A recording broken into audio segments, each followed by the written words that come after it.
Market participants remain fixated on global inflation and the interest rate cycle. The US Fed has signaled to the market that higher rates are here to stay for longer.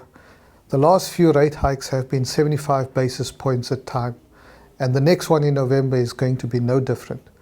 Markets have started to consider whether we are reaching the peak of the inflation cycle. Leading indicators already reveal a slowing backdrop and the potential for recession in the US. Turning your attention to the east, China has already experienced quite a severe property bubble, and its consumer backdrop is weakening quite significantly. The recent GDP print has been the weakest in numerous years, and we suspect the long-term growth for China needs to be relocated lower.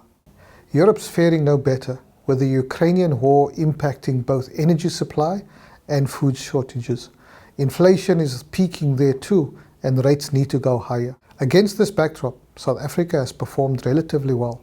Our inflation prints have been lower than that of developed markets, and the SARB has hiked rates ahead of its developed market peers. This may imply that in the near term, the SARB may start to take its foot off the rate hiking cycle.